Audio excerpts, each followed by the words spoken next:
അസ്സലാമു അലൈക്കും വറഹ്മത്തുള്ളാഹി വബറകാതുഹു. ഫിഖ്ഹിലെ ആറാമത്തെ പാഠം സുജൂദ് സഹവി. സഹവിന്റെ സുജൂദ് അഥവാ മറവിയുടെ സുജൂദ്. സഹവ് എന്നതുകൊണ്ട് ഇവിടെ ഉദ്ദേശിക്കപ്പെടുന്നത് നിസ്കാരത്തിൽ സംഭവിക്കുന്ന ചില ഇടർച്ചകളാണ്. നിസ്കാരത്തിൽ സംഭവിക്കുന്ന ചെറിയ പിഴവുകളാണ്. അവ സംഭവിച്ചാൽ അതിന് പരിഹാരമായി ആ പ്രശ്നം സോൾവ് ചെയ്യാൻ വേണ്ടിയിട്ട് സലാമിന് അല്പം മുമ്പ് 2 സുജൂദ് ചെയ്യൽ സുന്നത്താണ്. അപ്പൊ സലാം വീട്ടുന്നതിന്റെ തൊട്ട് മുമ്പാണ് സഹവിന്റെ അഥവാ മറവിയുടെ സുജൂദ് ചെയ്യേണ്ടത്. അത് ചെയ്യലെന്താണ്? സുന്നത്താണ്. ജമാഅത്തായി നിസ്കരിക്കുമ്പോൾ മഅ്മൂമിന് സംഭവിക്കുന്ന ഇടർച്ചയ്ക്ക് വേണ്ടി സുജൂദ് ചെയ്യാൻ പാടില്ല. ജമാഅത്തായി നിസ്കരിക്കുമ്പോൾ മഅ്മൂമിന് എന്ത് ചെയ്തു? ഒരു പിഴവ് പറ്റി, അല്ലെങ്കിൽ എന്തെങ്കിലും മറന്നാൽ അവിടെ സുജൂദ് ചെയ്യാൻ പാടില്ല. അവിടെ മഅ്മൂം സുജൂദ് ചെയ്താൽ മഅ്മൂമിന്റെ നിസ്കാരം ബാത്തിലാകും. കാരണം ഇമാം ചെയ്താലേ മഅ്മൂമിന് ചെയ്യാൻ പാടുള്ളൂ. ഓക്കെ. ഇമാം സഹവിന്റെ സുജൂദ് ചെയ്താൽ കൂടെ സുജൂദ് ചെയ്യൽ മഅ്മൂമിന് നിർബന്ധമാണ്. അറിഞ്ഞുകൊണ്ടും മനഃപൂർവ്വമായും സുജൂദ് ചെയ്തില്ലെങ്കിൽ നിസ്കാരം ബാത്തിലാകും. ഇവിടെ ഇമാം സഹവിന്റെ സുജൂദ് ചെയ്താൽ കൂടെ സുജൂദ് ചെയ്യൽ ആർക്ക് നിർബന്ധമാണ്? ജമാഅത്തായി നിസ്കരിക്കുമ്പോൾ മഅ്മൂമിന് നിർബന്ധമാണ്. ഇനി അറിഞ്ഞുകൊണ്ട് അല്ലെങ്കിൽ മനഃപൂർവ്വമായിട്ട് കരുതി കൂട്ടിയിട്ട് മഅ്മൂം സുജൂദ് ചെയ്തില്ലെങ്കിൽ മഅ്മൂമിന്റെ നിസ്കാരം ബാത്തിലാകും. ഇമാമിന്റെ നിസ്കാരത്തിന് കുഴപ്പമില്ല, മഅ്മൂമിന്റെ നിസ്കാരം ബാത്തിലാകും. മസ്ബൂക്കിന് അവന്റെ നിസ്കാരത്തിന്റെ അവസാനത്തിൽ വീണ്ടും സുജൂദ് സുന്നത്താണ്. മസ്ബൂക്ക് എന്ന് പറഞ്ഞാൽ നിസ്കാരത്തിൽ ജമാഅത്തായി നിസ്കരിക്കുമ്പോൾ നേരം വൈകി വന്നു, ഒരാൾക്ക് ഫാത്തിഹ ഓതാൻ സമയം കിട്ടിയില്ല, അങ്ങനത്തെ ആൾക്കാണ് മസ്ബൂക്ക് എന്ന് പറയാം. ആ മസ്ബൂക്കിന് അവന്റെ നിസ്കാരത്തിന്റെ അവസാനത്തിൽ വീണ്ടും സുജൂദ് സുന്നത്താണ്. വീണ്ടും എന്ന് പറയാൻ കാരണം അവിടെ ആദ്യം ഇമാമിന്റെ കൂടെ സഹവിന്റെ സുജൂദ് ചെയ്യുന്നുണ്ട്, ശേഷം പിന്നെ ബാക്കിയുള്ള ഒരു റക്അത്തും കൂടെ മസ്ബൂക്ക് നിസ്കരിച്ചതിന് ശേഷം എന്ത് ചെയ്യണം? വീണ്ടും സുജൂദ് സുന്നത്തുണ്ട്. അവിടെ സഹവിന്റെ സുജൂദ് വീണ്ടും മസ്ബൂക്ക് ചെയ്യണം. ഇമാമ് സുജൂദ് ചെയ്യാൻ മറന്ന് സലാം വീട്ടുകയും മസ്ബൂക്ക് എഴുന്നേൽക്കുകയും ചെയ്ത ശേഷം ഇമാം സുജൂദിലേക്ക് മടങ്ങിയാൽ മസ്ബൂക്കും മടങ്ങണം. മസ്ബൂക്ക് ആരാണെന്ന് നമ്മൾ പറഞ്ഞു? ഫാത്തിഹ ഓതാൻ സമയം കിട്ടാത്ത ആള്. ഒരു റക്അത്ത് ലേറ്റ് ആയിട്ടാണ് അവന് വന്നത്. ഇമാം സുജൂദ് ചെയ്യാൻ മറന്നു സലാം വീട്ടുകയും മസ്ബൂക്ക് എഴുന്നേൽക്കുകയും ചെയ്ത ശേഷം ഇമാം സുജൂദിലേക്ക് മടങ്ങിയാൽ മസ്ബൂക്കും ഉടനെ തന്നെ മടങ്ങണം. ഇല്ലെങ്കിൽ എന്താണ്? അവന്റെ നിസ്കാരം ബാത്തിലാകുന്നതാണ്. മസ്ബൂക്കിന്റെ നിസ്കാരം ബാത്തിലാകും. ഇമാമും മടങ്ങിയ ഉടനെ തന്നെ മസ്ബൂക്കും മടങ്ങണം.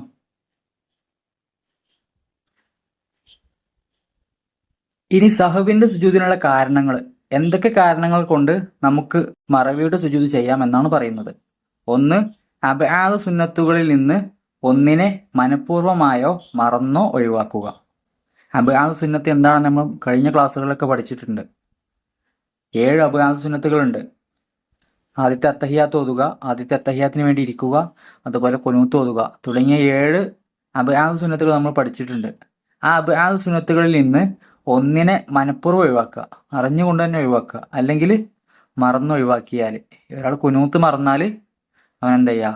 സഹവിന്റെ സുജൂദ് ചെയ്യാവുന്നതാണ്, അത് മറന്നിട്ടാണെങ്കിലും അല്ലെങ്കിലും. 2, മനഃപൂർവ്വം ചെയ്താൽ നിസ്കാരം ബാത്തിലാകുന്നതും മറന്നു ചെയ്താൽ ബാത്തിലാകാത്തതുമായ ഒരു കാര്യം മറന്നു ചെയ്യുക. ഉദാഹരണം, ഫിഅലിയായ ഫർളിനെ അധികരിപ്പിക്കുക. ഫിഅലി എന്ന് പറഞ്ഞാൽ എന്താണ്? പ്രവർത്തിക്കുന്ന ഒരു കാര്യം. നമ്മൾ നിസ്കാരത്തിൽ പ്രവർത്തിക്കുന്ന കാര്യങ്ങൾ ഏതാണ്? റുക്കൂ ഒരു പ്രവർത്തിക്കുന്ന കാര്യമാണ്, സുജൂദ് നമ്മൾ ചെയ്യുന്നൊരു കാര്യമാണ്. അതാണ് പ്രവർത്തിക്കുന്ന ഫിഅലിയായ കാര്യം എന്ന് പറഞ്ഞാൽ നമ്മൾ നിസ്കാരത്തിൽ ചെയ്യുന്നത്. റുക്കൂ, സുജൂദ്, ഇഅ്തിദാല് ഇതൊക്കെ ചെയ്യുന്നതാണല്ലോ. അതാണ് ഫിഅലിയായ ഫർള്. ആ ഫർളിനെ നമ്മൾ എന്ത് ചെയ്യുക? അധികരിപ്പിക്കുക. 2 റുക്കൂ ചെയ്യുക, ഒരു റുക്കൂവിന്റെ സ്ഥാനത്ത് 2 റുക്കൂ ചെയ്യുക, അല്ലെങ്കിൽ 2 സുജൂദിന്റെ സ്ഥാനത്ത് 3 സുജൂദ് ചെയ്യുക. മനഃപൂർവ്വം ചെയ്താൽ നിസ്കാരം ബാത്തിലാകും. ഒരാൾ 3 സുജൂദ് ചെയ്താൽ നിസ്കാരം ബാത്തിലാണ്, മനഃപൂർവ്വം ചെയ്താൽ. ഒരാൾ എന്ത് ചെയ്തു? 2 റുക്കൂ മനഃപൂർവ്വം ചെയ്തു, നിസ്കാരം ബാത്തിലാണ്. ഫിഅലിയായ ഫർളാണ് റുക്കൂ. എന്നാൽ മറന്നു ചെയ്താൽ ബാത്തിലാകാത്തത്, മറന്നുകൊണ്ട് ഒരാൾ 2 റുക്കൂ ചെയ്താൽ നിസ്കാരം ബാത്തിലാകൂല. അല്ലെങ്കിൽ മറന്നുകൊണ്ട് ഒരാൾ 3 സുജൂദ് ചെയ്താലും നിസ്കാരം ബാത്തിലാകൂല. പക്ഷേ സലാം വിട്ടതിന് തൊട്ട് മുമ്പ് അവൻ സഹുവിൻ്റെ മറവിയുടെ സുജൂദ് ചെയ്യണം. ഓക്കെ. 3 അസ്ഥാനത്ത് കൊണ്ടുവന്നാൽ നിസ്കാരം ബാത്തിലാകാത്ത ഒരു കൗലിയായ കാര്യം അതിൻ്റെ സ്ഥാനത്തല്ലാതെ കൊണ്ടുവരിക. ഇവിടെ നമ്മൾ കൗലി എന്നാണ് പറഞ്ഞത്. കൗലി എന്ന് പറഞ്ഞ നിസ്കാരത്തിൽ പറയുന്നത്, ചൊല്ലുന്നതൊക്കെ. ഫാത്തിഹ ഒരു കൗലിയാണ്, നമ്മൾ ഓതുന്നതാണല്ലോ. അസ്ഥാനത്ത് എന്ന് പറഞ്ഞാൽ സ്ഥാനമല്ലാത്ത സ്ഥലം, അതാണ് അസ്ഥാനം. അതിൻ്റേതല്ലാത്ത സ്ഥാനത്ത് കൊണ്ടുവരിക. ഉദാഹരണം പറയുമ്പോൾ മനസ്സിലാകും. അസ്ഥാനത്ത് കൊണ്ടുവന്നാൽ നിസ്കാരം ബാത്തിലാകാത്ത ഒരു കൗലിയായ കാര്യം അതിൻ്റെ സ്ഥാനത്തല്ലാതെ കൊണ്ടുവരിക. ഉദാഹരണം, നൃത്തത്തിലല്ലാതെ ഫാത്തിഹയോ സൂറത്തോ ഓതുക.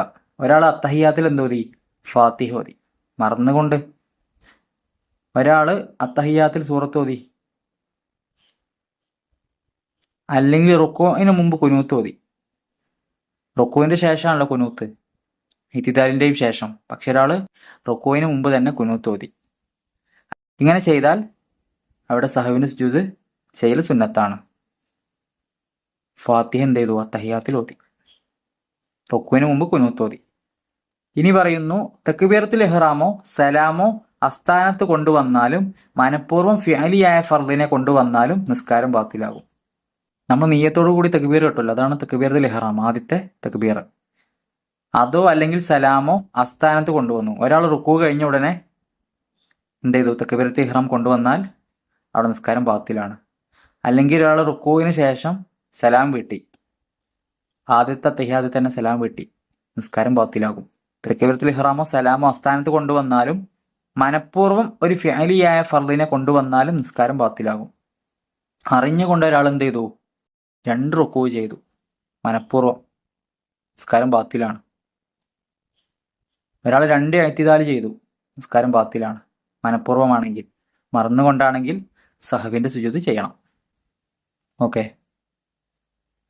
4 ചെയ്ത കാര്യത്തിൽ സംശയം ഉണ്ടാവുക. ഉദാഹരണം, കുനൂത്ത് ഓതിയോ ഇല്ലോ എന്ന് സംശയിച്ചു. ഞാൻ കുനൂത്ത് ഓതിയോ? ഇപ്പം സംശയിച്ചു. ഓതിയോ ഓതിയില്ലേ സംശയിച്ചാൽ, അല്ലെങ്കിൽ നിസ്കരിച്ചത് 3 റക്അത്താണോ 4 റക്അത്താണോ? ഞാൻ ളുഹ്ർ നിസ്കരിച്ചു, പക്ഷെ 3 ആണോ 4 ആണോ സംശയിച്ചാൽ,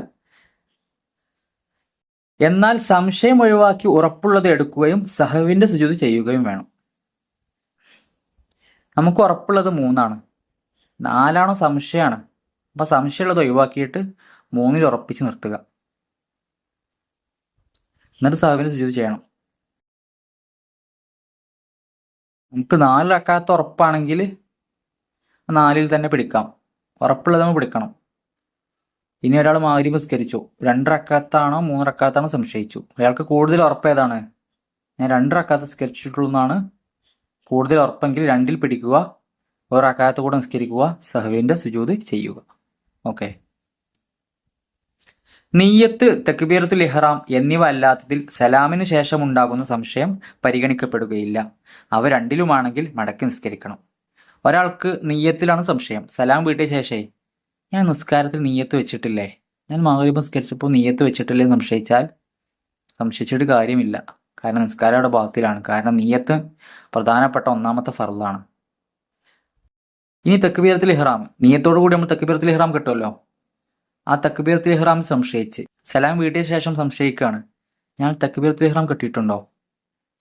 നിസ്കാരം ബാത്തിലാണ്, വേറെ നിസ്കരിക്കണം, മടക്കി നിസ്കരിക്കണം. നിയ്യത്ത്, തക്ബീറത്തുൽ ഇഹ്റാം എന്നിവ അല്ലാത്തതിൽ സലാമിന് ശേഷം ഉണ്ടാകുന്ന സംശയം പരിഗണിക്കപ്പെടുകയില്ല. നിയ്യത്ത് തക്ബീറത്ത് അല്ലാത്തതിൽ, ഇപ്പോൾ റുക്കൂ, ഞാനൊരു റുക്കൂ ചെയ്തിട്ടുണ്ടോ? റുക്കൂ ചെയ്തിട്ടില്ലേ? സംശയമാണ്, സലാം വീട്ടിയതിന് ശേഷം. ഞാൻ ഒരു സുജൂദേ ചെയ്തിട്ടുള്ളൂ, ആ സംശയം പരിഗണിക്കപ്പെടുകയില്ല, കുഴപ്പമില്ല, പിന്നീട് നിസ്കരിക്കേണ്ട ആവശ്യമില്ല. സലാം വീട്ടിയ ശേഷമല്ലേ ഓർമ്മ വന്ന്. ഇവ 2-ലുമാണെങ്കിൽ മടക്കി നിസ്കരിക്കണം. ഒരാൾക്ക് നിയ്യത്തിലാണ് ഡൗട്ട്, ഞാൻ നിയ്യത്ത് വെച്ചിട്ടുണ്ട് നിസ്കാരത്തിൽ, നമസ്കാരം ബാത്തിലാണ്, വേറെ നിസ്കരിക്കണം. കാരണം പ്രധാനപ്പെട്ട ഒരു ഫർളാണ് നിയ്യത്ത് എന്നുള്ളത്. ആ നിയ്യത്ത് മറന്നാൽ നിസ്കാരം ബാത്തിലാണ്.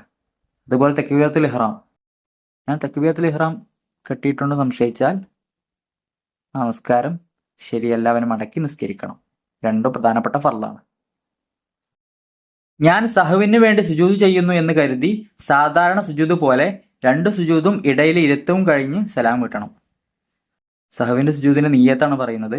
ഞാൻ സഹവിന് വേണ്ടി സുജൂദ് ചെയ്യുന്നു എന്ന് കരുതലാണ് നിയ്യത്ത്. എന്നിട്ട് സാധാരണ സുജൂദ് പോലെ 2 സുജൂദും ഇടയിൽ ഇരുത്തവും കഴിഞ്ഞ് സലാം വീട്ടണം. ഓക്കെ. ഇനി തദ്രീബാത്തിൽ ഒന്നാമത്തെ ചോദ്യം ഉത്തരം പറയാം. സഹ്വ് എന്നതിന്റെ വിവക്ഷ എന്താണ്? എന്താണ് സഹ്വ് എന്നതുകൊണ്ട് ഉദ്ദേശിക്കുന്നത്? നിസ്കാരത്തിൽ സംഭവിക്കുന്ന ഇടർച്ചകൾക്കാണ് സഹ്വ് എന്നതുകൊണ്ട് ഉദ്ദേശിക്കുന്നത്. 2, സഹ്വിന്റെ സുജൂദ് വാജിബാണ് ആർക്ക്? ഇമാമ് സഹ്വിന്റെ സുജൂദ് ചെയ്താൽ മഅ്മൂമിന് വാജിബാണ്, നിർബന്ധമാണ്. ഇമാമിന് അവിടെ സുന്നത്തേ ഉള്ളൂ, പക്ഷേ മഅ്മൂമ് അവിടെ പിന്തുടരുന്നത് കൊണ്ട് മഅ്മൂമിന് അവിടെ നിർബന്ധം വരേണ്ട വാജിബാണ്. 3, മഅ്മൂമ് ഇരുത്തത്തിൽ ഫാത്തിഹ ഓതിയാൽ സഹ്വിന്റെ സുജൂദ് ചെയ്യാൻ പാടില്ല. മഅ്മൂമിന് പിഴവ് പറ്റിയാൽ അവിടെ ചെയ്യേണ്ട ആവശ്യമില്ല, ഇമാമ് ചെയ്തിട്ടുണ്ടെങ്കിൽ ചെയ്താൽ മതി. 4, സഹ്വിന്റെ സുജൂദിന്റെ നിയ്യത്ത് എങ്ങനെയാണ്? നമ്മൾ അവസാനം പറഞ്ഞു. ഞാൻ സഹ്വിന് വേണ്ടി സുജൂദ് ചെയ്യുന്നു എന്ന് കരുതലാണ് എൻ്റെ നിയ്യത്ത്. ഇനി കണ്ടെത്താനാണ്. 1, സഹ്വിന് വേണ്ടി 2 സുജൂദ് വാജിബും 2 സുജൂദ് സുന്നത്തുമുള്ളവൻ ആരാണ്? മസ്ബൂക്കാണ്. കാരണം അവനൊരു റക്അത്ത് ലേറ്റ് ആയിട്ടാണ് വന്നത്, അതുകൊണ്ട് അവൻ മസ്ബൂക്കാണല്ലോ. കാരണം ഇമാമോട് 2 സുജൂദ് ചെയ്തപ്പോൾ കൂടെ അവനും സുജൂദ് ചെയ്തിട്ടുണ്ട്. നിർബന്ധമായ സുജൂദാണ്, നിർബന്ധമായ സഹ്വിന്റെ സുജൂദാണ്. കാരണം ഇമാമ് ചെയ്തിട്ടുണ്ടെങ്കിൽ ഇവിടെ മഅ്മൂമിനും നിർബന്ധമാണല്ലോ. ഇവിടെ മസ്ബൂക്കാണെങ്കിലും എന്ത് ചെയ്യുന്നുണ്ട്? ഇമാമിന്റെ കൂടെ സുജൂദ് ചെയ്യുന്നുണ്ട്, നിർബന്ധമായതാണ്. ശേഷം സലാം വീട്ടുന്നതിന്റെ ഒരു റക്അത്ത് കൂടി ലേറ്റ് ആയിട്ടുണ്ടല്ലോ, ഒരു റക്അത്ത് ഇവിടെ മസ്ബൂക്കിന് ലേറ്റ് ആയിട്ടുണ്ടല്ലോ. ആ റക്അത്ത് വീട്ടി ആ റക്അത്ത് കഴിഞ്ഞ് സലാം വീട്ടുന്നതിന് തൊട്ട് മുമ്പ് അവിടെ 2 സഹ്വിന് സുജൂദ് ചെയ്യൽ മസ്ബൂക്കിന് സുന്നത്തുണ്ട്. ഓക്കെ. ഇനി 2 സുജൂദ് ചെയ്തില്ലെങ്കിൽ നിസ്കാരം ബാത്തിലാകുന്നവൻ ആരാണ്? ഇമാമ് സുജൂദ് ചെയ്തിട്ടും മഅ്മൂം എന്ത് ചെയ്തില്ല? സുജൂദ് ചെയ്തില്ലെങ്കിൽ മഅ്മൂമിന്റെ നിസ്കാരം ബാത്തിലാകുന്നതാണ്. 3, സുജൂദ് ചെയ്യാൻ പാടില്ലാത്തവൻ ആരാണ്? ജമാഅത്തായി നിസ്കരിക്കുമ്പോൾ, ഇമാമും മഅ്മൂമും ജമാഅത്തായി നിസ്കരിക്കുമ്പോൾ മഅ്മൂമിന് സംഭവിക്കുന്ന ഇടർച്ചക്ക്, മഅ്മൂമിന് സംഭവിക്കുന്ന പിഴവിന് മറവിക്ക് വേണ്ടി അവിടെ മഅ്മൂം സുജൂദ് ചെയ്യാൻ പാടില്ല. ഇനി എഴുതാനാണ് സഹ്വിന്റെ സുജൂദിനുള്ള കാരണങ്ങൾ. 1, അബ്ആദ് സുന്നത്തുകളിൽ നിന്ന് ഒന്നിനെ മനഃപൂർവ്വമായോ മറന്നോ ഒഴിവാക്കുക. 2, മനഃപൂർവ്വം ചെയ്താൽ നിസ്കാരം ബാത്തിലാകുന്നതും മറന്നു ചെയ്താൽ ബാത്തിലാകാത്തതുമായ ഒരു കാര്യം മറന്നു ചെയ്യുക. ഉദാഹരണം ഫെയിലിയായ ഫർദിനെ അധികരിപ്പിക്കുക. 3, അസ്ഥാനത്ത് കൊണ്ടുവന്നാൽ നിസ്കാരം ബാത്തിലാകാത്ത ഒരു ഖൗലിയായ കാര്യം അതിന്റെ സ്ഥാനത്തല്ലാതെ കൊണ്ടുവരിക. ഉദാഹരണം നൃത്തത്തിലല്ലാതെ ഫാത്തിഹ സൂറത്ത് ഓതുക. 4, ചെയ്ത കാര്യത്തിൽ സംശയം ഉണ്ടാവുക. ഉദാഹരണം ഖുനൂത്ത് ഓതിയോ ഇല്ലയോ എന്ന് സംശയിക്കുക. പിന്നെ ഓർമ്മിക്കാനാണ് അബ്ആദ് സുന്നത്തുകൾ 7 ഉണ്ട്. അതുപോലെ 5ാമത്തെ ചോദ്യം, ഒരു ഹദീസ് നമുക്ക് പഠിക്കാം. ഖാല സല്ലല്ലാഹു അലൈഹി വസല്ലം, റസൂലുള്ളാഹി സ്വല്ലല്ലാഹു അലൈഹി വസല്ലം പറഞ്ഞു, ഇദാ ഖാമൽ ഇമാമു ഫിർ റക്അത്തൈനി, ഒരു ഇമാമ് 2ാമത്തെ റക്അത്തിൽ എഴുന്നേറ്റ് നിന്നു. ഫഇൻ ദക്കറ ഖബ്ല അൻ യസ്തവിയ ഖായിമൻ, ആ ഇമാം ശരിയായ വിധം നിൽക്കുന്നതിന് മുമ്പ് അവന് ഓർമ്മ വന്നാൽ ഫൽയജ്ലിസ്, അവൻ ഇരിക്കട്ടെ. വഇൻ ഇസ്തവ ഖായിമൻ ഫലാ യജ്ലിസ്, ഇനി ഇമാം ശരിയായ വിധം നിന്ന് കഴിഞ്ഞാലോ ഫലാ യജ്ലിസ്, അവൻ ഇരിക്കേണ്ടതില്ല. വയസ്ജുദു സജദത്തൈ അസ്സഹ്വി, മറവിക്ക് വേണ്ടി അവൻ 2 സുജൂദ് ചെയ്യട്ടെ. അബൂദാവൂദ് റിപ്പോർട്ട് ചെയ്ത ഹദീസാണ്. ഒരു ഇമാം എന്ത് ചെയ്തു? 2ാമത്തെ റക്അത്തിൽ എഴുന്നേറ്റ് നിന്നു. ഇമാം ശരിയായ വിധം നിന്നിട്ടില്ല, പൂർണ്ണമായിട്ട് എഴുന്നേറ്റ് നിന്നിട്ടില്ലെങ്കിൽ വേഗം എന്ത് ചെയ്യുക? ഓർമ്മ വന്നാൽ അവൻ ഇരുന്ന് കൊള്ളട്ടെ, ആ ഇരുത്തത്തിലേക്ക് തന്നെ പോകട്ടെ. ഇനി പൂർണ്ണമായ രീതിയിൽ നിന്നിട്ടുണ്ടെങ്കിലോ അവൻ എന്ത് ചെയ്യട്ടെ? ഇരിക്കേണ്ടതില്ല, മറവിക്ക് വേണ്ടി 2 സുജൂദ് ചെയ്താൽ മതി. ഓക്കെ. അസ്സലാമു അലൈക്കും വറഹ്മത്തുള്ളാഹി.